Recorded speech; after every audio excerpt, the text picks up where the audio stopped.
1 Timothée, chapitre 6.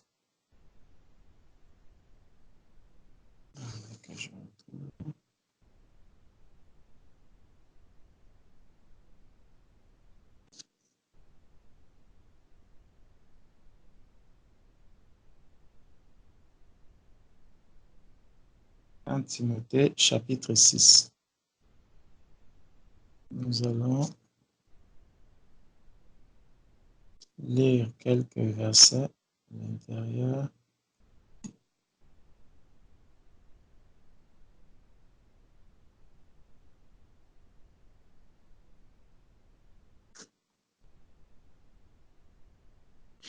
Que tous ceux qui sont sous le joug de la servitude regardent leur maître comme digne de tout honneur, afin que le nom de Dieu et la doctrine ne soient pas blasphémés, et que ceux qui ont des fidèles pour maître ne les méprisent pas sous prétexte qu'ils sont frères, mais qu'ils les servent, d'autant mieux que ce sont des fidèles et des bien-aimés qui s'attachent à leur faire du bien. Enseigne ces choses et recommande-les. Si quelqu'un enseigne de fausses doctrines et ne s'attache pas aux saines paroles de notre Seigneur Jésus-Christ et à la doctrine qui est selon la piété, il est enflé d'orgueil, il ne sait rien et il a la maladie des questions oiseuses et des disputes de mots, d'où naissent l'envie, les querelles, les calomnies, les mauvais soupçons, les vaines discussions d'hommes corrompus, d'entendement privés de la vérité et croyant que la piété est une source de gain. C'est en effet une grande source de gain que la piété avec le contentement, car nous n'avons rien apporté dans le monde et il est évident que nous n'en pouvons rien emporter. Si donc nous avons la nourriture et le vêtement, cela nous suffira. Mais ceux qui veulent s'enrichir tombent dans la tentation, dans le piège et dans beaucoup de désirs insensés et pernicieux qui plongent les hommes dans la ruine et la perdition, car l'amour de l'argent est une racine de tous les maux. Et quelques-uns, en étant possédés, se sont égarés loin de la foi et se sont jetés eux-mêmes dans bien de tourments. Pour toi, homme de Dieu, fuis ces choses et recherche la justice, la piété, la foi, la charité, la patience, la douceur. Combat le bon combat de la foi. Saisis la vie éternelle. Combat le bon combat de la foi. Saisis la vie éternelle à laquelle tu as été appelé et pour laquelle tu as fait une belle confession en présence d'un grand nombre de témoins. Donc, c'est ce verset-ci que je voulais qu'on regarde, c'est le verset 12 et le verset 18 à 19. Donc, on voit l'apôtre Paul qui a fait des recommandations à Timothée. À la fin du verset 2, il a dit « enseigne ces choses ». Après, il donne des recommandations par rapport aux fausses doctrines. Il donne les recommandations par rapport à la recherche de l'argent, les gains que l'on peut avoir. Et même, il revient pour dénoncer quelque chose que l'on vit aujourd'hui, la piété, une source de gain. Et il dit qu'effectivement, la piété est une grande source de gain, mais avec le contentement. Ça veut dire qu'il faut te contenter de ce que le Seigneur nous donne, parce que le Seigneur nous donne ce qui est utile, ce qui est nécessaire pour nous au temps convenable. Donc, on n'a pas besoin d'utiliser la piété, donc l'évangile, ou estorquer des personnes sous prétexte qu'on on exerce la piété ou on utilise l'évangile pour s'enrichir. on voit Jésus lui-même qui n'a pas utilisé de tels moyens. L'apôtre Paul et tous les autres qui étaient avec lui ne sont pas cités comme faisant partie de ceux qui ont utilisé la piété comme une source de gain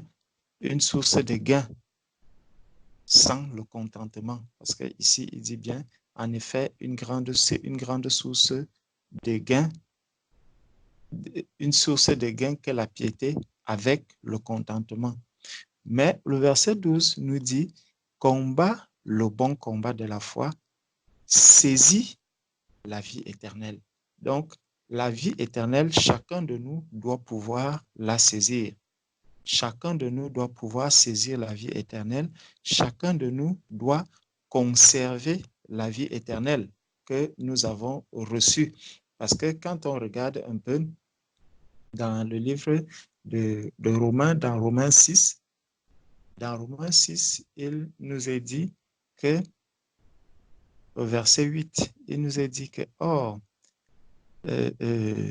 déjà au verset 4, nous avons été ensevelis avec Christ ou avec lui par le baptême en sa mort, afin que comme Christ est ressuscité des morts par la gloire du Père, de même nous aussi, nous marchions en nouveauté de vie. On sait que lorsque Jésus est ressuscité des morts, il est monté directement vers son Père. Il était encore sur la terre, mais il ne devait plus connaître une autre mort. Il est monté au ciel pour rejoindre son Père. Et ici, il nous est dit que nous sommes, nous aussi, morts avec Christ et ressuscités avec Christ. Donc la seule chose qui nous attend maintenant, c'est monter vers le Père, comme Jésus-Christ, après sa résurrection, lui aussi est monté au Père. De la même manière, lorsque Jésus est monté au Père, les disciples le voyaient monter et puis à un moment, il a disparu devant eux.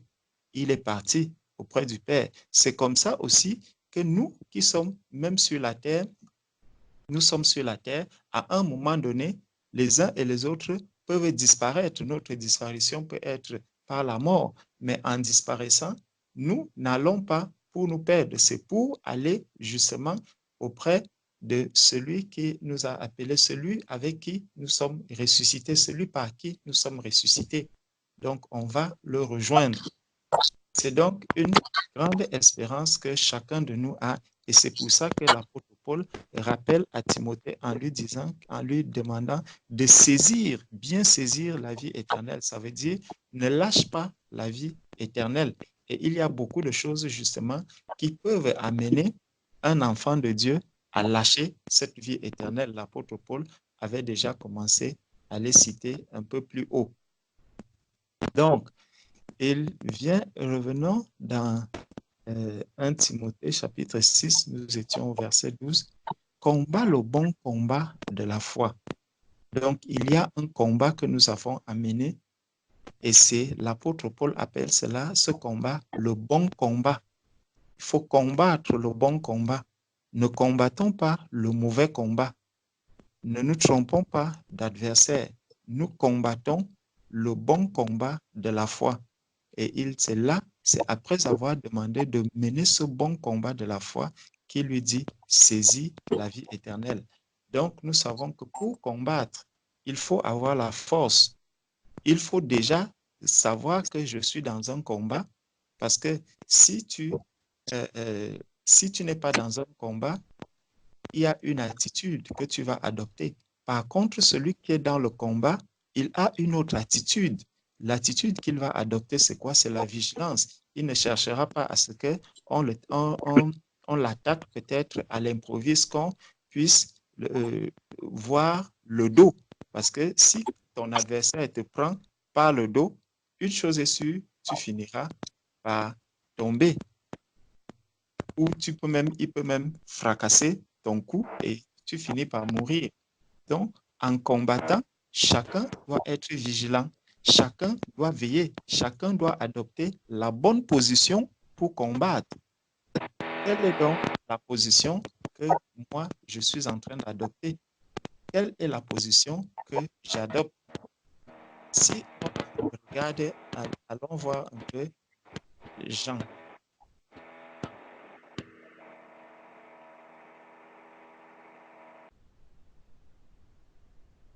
allons voir un peu dans le livre de Jean.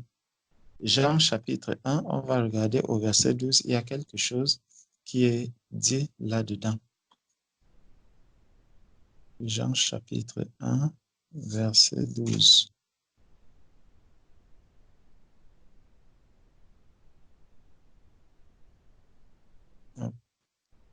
Voilà. Jean au chapitre 1, à partir du verset 9, il est dit, cette lumière était la véritable lumière qui, en venant dans le monde, éclaire tout homme. Elle était dans le monde et le monde a été fait par elle et le monde ne l'a point connue. Elle est venue chez les siens et les siens ne l'ont point reçue. Donc, elle est venue chez les siens et les siens ne l'ont point reçue. Quand on lit un peu plus haut, on comprend qu'il s'agit de Jésus-Christ, il s'agit de la parole qui est venue, qui a été faite chair, dont Jésus-Christ est arrivé sur la terre. Et on nous dit que Jésus est venu chez les siens, mais les siens ne l'ont pas reçu. On peut prendre cela comme ça, et là, on voit Jésus qui est arrivé effectivement chez les Juifs, mais les Juifs n'ont pas reçu Jésus-Christ. Ils ont fini par le crucifier. On peut aussi le prendre dans le sens où la parole est venue dans l'Église, mais l'Église n'a pas reçu la parole. La vie éternelle est venue dans l'Église, donc ceux à qui cette vie était destinée, mais cette Église n'a pas reçu cette vie éternelle. Elle n'a pas reçu la parole de Dieu. Elle est venue chez les siens et les siens ne l'ont pas reçue. Et c'est là où il va dire par la suite, mais à tous ceux qui l'ont reçu, à ceux qui croient en son nom, elle a donné le pouvoir de devenir enfant de Dieu. Donc, on peut avoir reçu la vie éternelle, on peut avoir reçu la parole de Dieu, mais ne pas...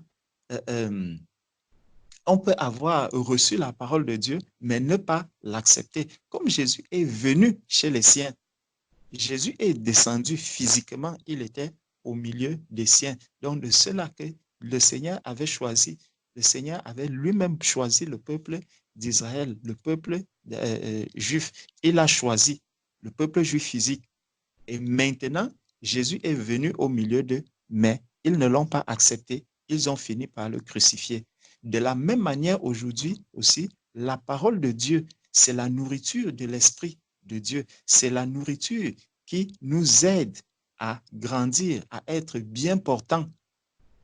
Mais la question, c'est, est-ce que nous recevons vraiment cette nourriture? Est-ce que nous acceptons cette nourriture? C'est là toute la question. Jésus est venu chez les siens ne l'ont point reçu quand Jésus était encore sur la terre. Jésus marchait, on voyait comment le rejet se manifestait vis-à-vis de Jésus. Ce rejet, ce n'était pas parce que Jésus ne donnait pas à manger. Quand Jésus donnait à manger, on ne lui lançait pas des pierres. Quand Jésus guérissait les malades, on ne lui lançait pas des pierres. Quand Jésus faisait tout ce qu'il était en train d'accomplir, on ne lui lançait pas directement des pierres. Mais il y avait des personnes justement qui étaient aussi des Juifs, mais qui contestaient même cette nourriture qu'il donnait, qui contestaient même les guérisons qu'il donnait, parce qu'ils se demandaient, mais comment il arrive à faire ceci? C'est avec un autre esprit qui le fait, c'est quelqu'un qui n'est pas bien et tout et tout. Et on disait beaucoup de choses de Jésus-Christ alors qu'il était physiquement au milieu d'eux, alors qu'il était supposé être leur frère, alors qu'il était supposé être celui qui devait être aimé et accepté par eux. Voilà pourquoi on nous dit, elle est venue chez les siens et les siens ne l'ont point reçue. Est-ce qu'aujourd'hui, nous avons reçu la parole de Dieu? Comment nous avons reçu la parole de Dieu? Comment nous avons reçu la vie éternelle que Paul demande à Timothée de saisir? Comment j'ai reçu cette vie éternelle? C'est des questions que chacun de nous doit pouvoir se poser. Comment je saisis la vie éternelle? Comment j'ai reçu cette parole qui est venue jusqu'à moi? Comment j'ai reçu cette vie qui est venue jusqu'à moi? C'est pour ça qu'on s'interroge toujours, on pose toujours la question aux bien-aimés, Comment est-ce que tu es né de nouveau? C'est une question très importante. Comment tu es né de nouveau? Comment tu as reçu la semence? Quelle est la semence que tu as reçue? Et si tu as reçu la bonne semence, qu'est-ce que tu fais de cette semence qui est en train de pousser aujourd'hui? Quel est le fruit qui sort du jardin d'Éden aujourd'hui? Est-ce que je suis encore comme Adam qui était en train de fuir le Seigneur lorsqu'il entendait la vérité? Parce que Jésus-Christ, la parole de Dieu nous dit au commencement était la parole était avec Dieu, la parole était Dieu. Donc lorsque Dieu vient dans le jardin d'Éden pour appeler Adam, c'est la vérité qui arrive en ce moment et Adam fuit la vérité. Adam se cache derrière lorsqu'il entend la vérité. Lorsque Adam entend le son de la vérité, il fuit, il va se cacher. Au jour d'aujourd'hui, est-ce que lorsque la vérité vient à moi, est-ce que je l'ai reçue? Est-ce que je reçois cette vérité? Comment je la reçois? Et le verset 12 nous dit donc, à tous ceux qui l'ont reçu. Donc, il y a les Juifs qui ont reçu, qui ont accepté Jésus, parce qu'on voit bien que Jésus, les disciples qui étaient avec Jésus, c'était des Juifs aussi. C'est des Juifs, donc il y a ceux qui ont reçu Jésus-Christ et ceux qui l'ont rejeté, qui l'ont crucifié même. Donc, il y a toujours eu cette séparation à l'intérieur de ceux qui étaient des Juifs comme Jésus. Il y a eu cette séparation. Certains ont accepté Jésus, ils sont devenus disciples de Jésus, mais d'autres Juifs aussi qui étaient là, qui ont mangé, qui ont bu, qui ont marché avec Jésus, qui ont vu ce que Jésus a fait, mais ils ont plutôt rejeté Jésus. Donc, à tous ceux qui l'ont reçu, elle a donné le pouvoir de devenir enfant de Dieu. Donc, quand on reçoit Jésus-Christ, quand on reçoit la parole, quand on saisit la vie éternelle, on a le pouvoir de devenir enfant de Dieu. On a le pouvoir d'entrer au paradis de Dieu. On a le pouvoir d'être enlevé parce qu'on a saisi la vie éternelle. Comment je saisis la vie éternelle? Comment est-ce que j'ai reçu cette vie éternelle? Et qu'est-ce que j'en fais au jour d'aujourd'hui? Donc, et Eva donc dit, mais à tous ceux qui l'ont reçu, à ceux qui croient en son nom, elle a donné le pouvoir de devenir enfant de Dieu. Donc, il faut toujours croire. Il faut croire. Comment est-ce que je crois? Comment je crois que j'ai la vie éternelle? Comment je crois que j'ai la vie éternelle? C'est important, c'est des questions que nous devons toujours nous poser. Comment j'ai reçu la vie éternelle?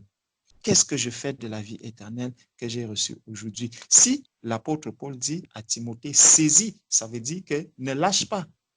Donc, s'il faut saisir, il y a aussi possibilité que quelqu'un ne manque de manque la force de saisir et qu'il finisse par la lâcher. C'est pour ça qu'il a dit combat le bon combat de la foi.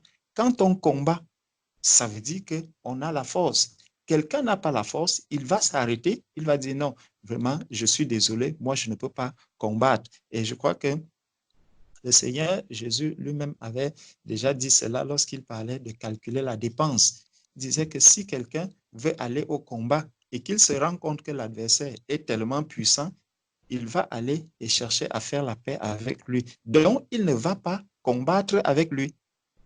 Ça veut dire, quelqu'un se rend compte que non, moi, je suis tellement attaché au monde, le monde-ci, je ne peux pas m'en séparer, je n'arrive pas encore à m'en séparer.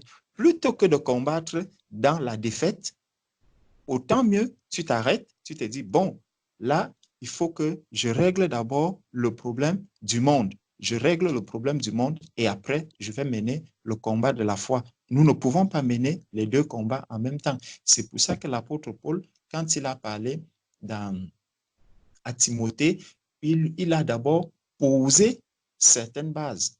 Et parmi ces bases-là, il y avait la notion de l'argent, le gain de l'argent, la recherche de l'argent, comment on cherche l'argent, comment on vit avec cet argent. Est-ce que nous vivons dans le contentement ou pas? Donc, l'apôtre Paul a posé toutes ces bases-là. Revenons dans 1 Timothée chapitre 6. On a vu le verset 12 Je vais aller rapidement au verset 18 à 19, mais entre-temps, comme on avait commencé à lire tout 1 Timothée 6, continuons la lecture. Au verset 13 donc, il dit, « Je te recommande devant Dieu qui donne la vie à toute chose et devant Jésus-Christ qui fait une belle confession, qui fit une belle confession devant Ponce Pilate, de garder le commandement et de vivre sans tâche, sans reproche, jusqu'à l'apparition de notre Seigneur Jésus-Christ. » Donc, quelqu'un qui saisit la vie éternelle doit chercher à vivre sans reproche. Il doit chercher à vivre sans tâche, parce que Christ vient chercher une épouse qui est sans tâche ni rien de semblable. Voilà pourquoi l'apôtre Paul recommande à Timothée ici de vivre aussi sans tâche, sans reproche, que manifestera en son temps le bienheureux et seul souverain, le roi des rois et le seigneur des seigneurs, qui seul possède l'immortalité, qui habite une lumière inaccessible que nul homme n'a vu ni ne peut voir, à qui appartiennent l'honneur et la puissance éternelle. Amen. Recommande aux riches du présent siècle de ne pas être orgueilleux et de ne pas mettre leur espérance dans des richesses incertaines. Donc, les richesses que nous cherchons là, en ce moment, beaucoup sont peut-être au travail, beaucoup sont en train de s'apprêter pour aller travailler. La sœur priait pour des personnes qui sont au chômage, d'autres ont prié pour ceux qui commencent le travail. Pour tout cela, le Seigneur nous dit que c'est des richesses incertaines. Ne mettons pas notre espérance dans ces richesses incertaines. Déjà, il a dit plus haut que seule la nourriture et le vêtement me suffisent. Donc, quand je vois quelqu'un qui est tellement affecté parce qu'il n'a pas le travail, quand je vois tellement affecté parce qu'il lui manque certaines choses, la maison, la voiture, tout ceci, c'est bien, c'est des choses qui sont nécessaires, mais il ne faudrait pas oublier que ça, c'est des richesses qui sont incertaines. Je ne dois pas m'attacher à ces choses-là en sachant que mon espérance véritable est dans les richesses qui sont certaines, dans le Seigneur au ciel, tel qu'il a dit que là où est ton trésor, là aussi est ton cœur. Mais de la mettre en Dieu. Donc, je dois mettre mon espérance, non pas dans les richesses incertaines, mais en Dieu, qui nous donne avec abondance toutes choses pour que nous en jouissions. Il nous donne avec abondance toutes choses pour que nous en jouissions. Quand quelqu'un va lire ce verset, il va dire, ah, voilà, c'est qu'on vous dit que le chrétien doit être riche. Le chrétien doit être riche. Celui qui croit en Dieu doit absolument avoir beaucoup de richesses. Lazare n'a pas été riche. Il faut comprendre ce que le Seigneur dit ici. Plus haut, il nous a parlé du contentement. Donc, je dois me contenter de ce que le Seigneur me donne. Le Seigneur ne va pas, si le Seigneur me donne, par exemple, de quoi manger, il ne va pas me donner la nourriture qui ne va pas me rassasier. Non, Dieu va me donner la nourriture jusqu'à ce que je me rassasie. Et quand je me rassasie, je suis dans l'abondance parce que j'ai reçu ce qui vient du Père. Et je dois rendre grâce à Dieu parce que j'ai reçu ce dont j'avais besoin en ce moment. Lorsque le Père me permet d'avoir une paire de chaussures, je dois rendre grâce à Dieu. Je dois me sentir dans l'abondance. Quand je regarde les enfants de Dieu aujourd'hui, vous allez voir un enfant de Dieu qui a 4 paires de chaussures. 4 paires de chaussures, c'est de l'abondance. Nous sommes dans l'abondance. Il ne faudrait pas dire, ah, si moi je n'ai que 4, mon collègue, lui, il a 30 paires de chaussures. Gloire à Dieu s'il a 30 paires de chaussures, mais vous ne menez pas le même combat. Nous menons le bon combat de la foi. Les enfants de Dieu aujourd'hui, beaucoup, il y en a qui n'arrivent même pas à s'acheter, ne serait-ce que, je ne sais pas comment on appelle ça, au pays on appelait ça les babouches, dans les trucs qui sont simples là. Quelqu'un n'arrive pas à mettre ça sur son pied, mais tu le vois, il est là dans la prière, il est là en train de chercher, de louer le Seigneur. D'autres aussi le font de la mauvaise manière, parce que vous allez aussi rencontrer quelqu'un comme celui-là qui est peut-être un catholique et qui, lorsqu'il reçoit ses œufs, il va les déposer entre les mains du prêtre. Mais lui, il mène un combat, mais c'est un faux combat. Dieu ne viendra pas le chercher parce qu'il a commis, parce qu'il a posé tous ces actes-là. Parce qu'il a renié déjà celui qui pouvait l'amener à, à accomplir un travail qui va l'amener auprès du Seigneur. Donc, il n'a pas cru. On a parlé de croire. Croire. Il n'a pas cru en Jésus-Christ. Donc, si quelqu'un n'a pas cru en Jésus-Christ, peu importe ce qu'il pourra faire, ça ne lui donnera pas la vie. L'autre jour, on parlait des personnes qui peuvent être persécutées, qui ne sont même pas des chrétiens, mais qui sont persécutées. La persécution ne donne pas la vie éternelle. Tu peux être persécuté. Si tu n'es pas dans la vérité, si tu n'es pas un enfant de Dieu, cette persécution-là, elle ne te sert à rien. Tu es en train d'être persécuté en vain. On va vous dire, il y a des personnes qui sont des musulmans là-bas, qu'on est en train de sacrifier, qu'on est en train de faire, on les persécute et tout et tout. Oui, on les persécute, mais ce n'est pas pour le salut, ce n'est pas pour la vie éternelle, parce qu'ils n'ont pas cru en Jésus-Christ. Tu ne crois pas en Jésus-Christ, même si tu te fais lapider comme Étienne, tu n'es pas sauvé, tu n'as pas la vie éternelle. C'est un sacrifice vain. En tout cas, c'est vain, la persécution que tu es en train de subir en ce moment-là. Si tu désobéis à ton mari et que tu es en train de subir des souffrances, devant le Seigneur, tu ne peux pas dire que Seigneur, voilà, je suis persécuté, mon mari, il ne me traite pas bien, mon mari ne me fait pas. Pourquoi? Parce que tu es dans la désobéissance. Et si tu es dans cette désobéissance-là, tu n'es pas protégé par Dieu. Le Seigneur nous demande de croire, d'aimer ses commandements, d'accepter sa volonté, d'accepter son commandement, de vivre ses commandements, de vivre sa parole. Lorsque je vis la parole de Dieu, lorsque je représente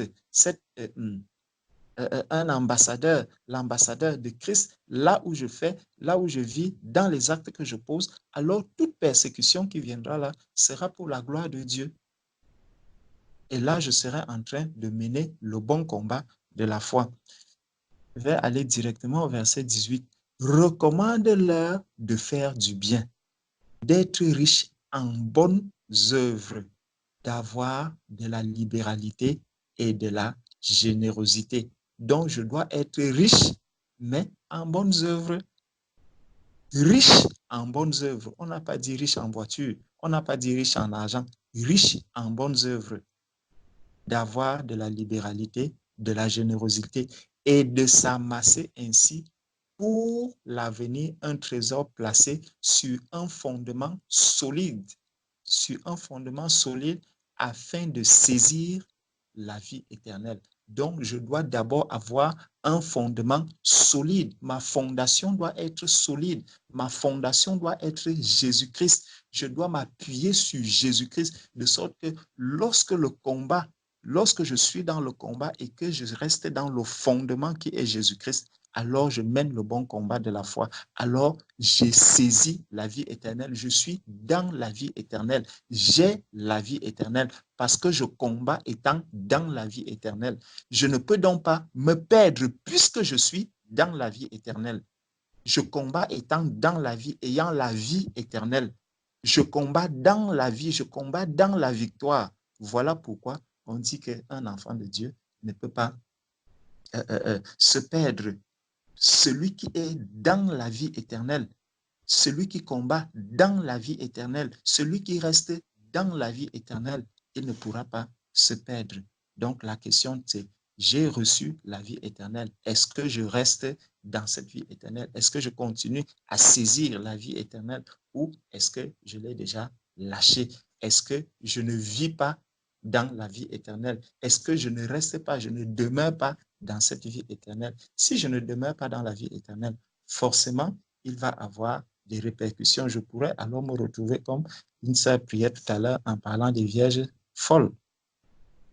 Les vierges folles, c'est aussi des personnes qui, à un moment donné, ont eu cette espérance, qui, à un moment donné, se croyaient être dans la vie éternelle, croyaient combattre dans la vie éternelle. Mais malheureusement, ils n'ont pas combattu étant dans la vie éternelle. Ils croyaient être là-dedans, mais ils n'ont pas combattu étant là-dedans. Ils n'ont pas persévéré là-dedans. Ils ne sont pas restés là-dedans. Ils ne se sont pas accrochés là-dedans. Ils n'ont pas utilisé la force qui est dans la vie éternelle. Dans ma faiblesse, je dois trouver la force en Jésus-Christ parce que je suis faible, mais Christ est fort. Donc, peu importe les combats que je serai en train de mener, lorsque j'ai Jésus-Christ, lorsque je garde Jésus-Christ, lorsque je m'appuie sur Jésus-Christ, non pas sur moi-même, je peux voir encore des faiblesses en moi, je peux voir encore des choses que je n'arrive pas à faire, des choses que je n'arrive pas à accomplir. Mais si je garde ma foi en Jésus-Christ, si je crois que Jésus-Christ est celui qui viendra laver ma misère, ôter ma misère, ôter ma souillure, alors je reste et je demeure accroché à cette vie éternelle. Je la saisis parce que le Seigneur, lui, il ne peut pas me lâcher. C'est pour ça que l'apôtre Paul n'a pas dit que, n'a pas demandé à Jésus de saisir Timothée, mais il dit à Timothée que c'est toi qui dois saisir la vie éternelle. Parce que la vie éternelle, elle est là, elle est disponible, elle te saisit, mais est-ce que toi, tu la saisis? Donc, à la fin, il dit, ô Timothée, garde le dépôt en évitant les discours vains et profanes et les disputes de fausses sciences. Donc, les paroles, les choses qui vont sortir de la bouche. Je vais discuter avec X, je vais discuter avec Y, je vais regarder ceci, je fais un commentaire, je vois ça, je fais un commentaire. Non, Paul dit que tout ça n'est pas important, dont font profession quelques-uns qui se sont ainsi détournés de la foi. Que la grâce soit avec vous. Donc, bien-aimés, voilà quelques paroles que je voulais nous donner cet après-midi. Que le Seigneur soit avec vous tous. Amen. Soyez bénis. Alléluia, gloire au Amen. Seigneur. Merci, Seigneur. Merci, Amen. merci, Père. Mon Dieu, merci, Seigneur.